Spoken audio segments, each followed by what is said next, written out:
Adam Balos on the front lines in Israel, advocating and getting the truth out about what's really going on the ground. He's the CEO of the Israel Innovation Fund. He joins us right now from Israel. Adam, welcome. Thank you so much for taking the time during this difficult time to join us. First question, and I've seen you. You're on social media. You're in the media throughout advocating for Israel. What are your thoughts when you see this massive uptick of anti-Semitism, including right here in the United States, in particular on college campuses? Thank you for having me, Eric. I really appreciate you having me to join the show. As you may be aware, I was an Israel advocate at the University of Arizona from 2007 to 2011.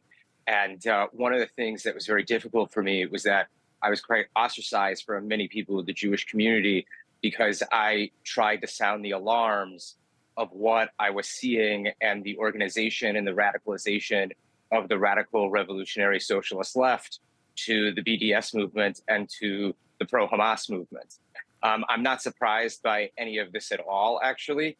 I'm more disappointed that we're unprepared for it. I'm sure you're familiar with the fact that the Biden administration recently released a policy on anti-Semitism. And on my talk show, Wine with Adam, on the season finale, I interviewed Tom Nides, who was the former ambassador to Israel and a very good friend of mine. And we had a very basic disagreement on the effectivity of, or the effectiveness of that anti-Semitism policy. And that's because, one, it did not mention Zionism at all. It did not mention anti-Zionism at all. It only addressed the issues of the radical right and white supremacy. It did not address the issues of radical Islam or the revolutionary left or extreme left-wing anti-Semitism. If you remember a couple of years ago when the Black Lives Matter riots happened, a lot of the reports were out saying that it wasn't actually African Americans that were doing the rioting and the looting. It was white people. And who they were the radical socialist revolutionary left, who has been the backbone and the voice box of the pro-Hamas movement. A majority of them are more than likely voters for people like Bernie Sanders, who believe that America is the enemy of good. And they seem to really represent what used to be the Arab Soviet bloc in the UN many years ago, prior to the fall of the Soviet Union. It's the same ideology. It's the same propaganda. It's not surprising to me at all. The fact is that we've been sweeping this problem under the rug for nearly 16 years, if not 20 years, if not longer. It does take time for these ideologies to crystallize on college campuses, for professors to receive tenure, to then start radicalizing their students.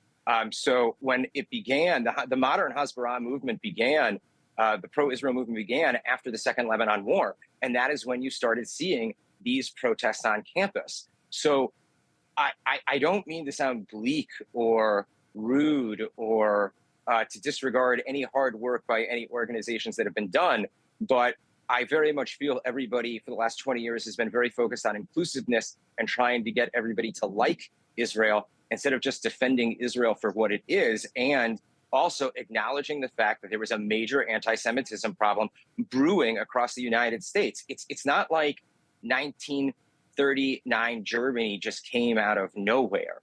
Okay, a lot happened between 1920 and 1938 and 1939. A lot of things have happened since 2006 to 2023. And the fact that everybody has ignored it is quite sad. And now we're having to deal with the fact that the revolutionary left is in the streets. The anti-Semitic pro-Hamas Adam, as you laid out, revolutionary left. Yeah, as you just laid out, there is an unholy alliance, in particular on American college campuses, between the radical left and radical Islamists. We have about a minute left in that time. We want to have you back, Adam, for more. Absolutely. There's a lot to discuss. We have a minute. You and I could talk about this for an entire show. You are CEO of the Israel Innovation Fund. Talk about some of the ways that Israel is blessing the world. And the folks that are protesting against Israel are in direct conflict with reality on the ground, and how Israel is a blessing to people around the world, including in the Arab and Muslim world, and including to Palestinians. Well, if you look at the last 50 years of Israel's existence, the technology that has come out of Israel to improve the quality of life of the global civilization, the modern global civilization, it's hard to dispute Israel's capacity to do good. In addition to that, our ability to have cultivated the desert and make the desert bloom, and also desalinate water from the Mediterranean to provide water to places like Saudi Arabia, Jordan, Egypt, and not only our own country, is nothing short of miraculous. There's something that's very true.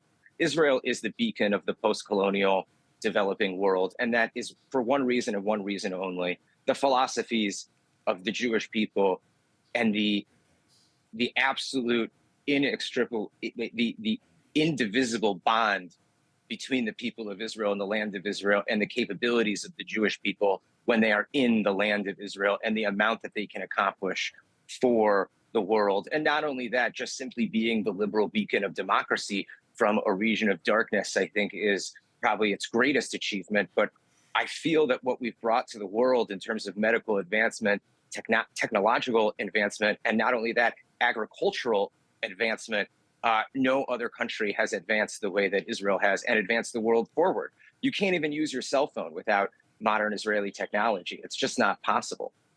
So that's one of the reasons why I do find the BDS movement to be rather humorous and laughable. Yeah, Adam, Israel is a light unto the nations, as you just laid out so eloquently. Thanks so much for joining us, my friend. Adam Belos, we will see you again soon. God bless. Stay safe. Thanks again, Adam. Thank you for having me.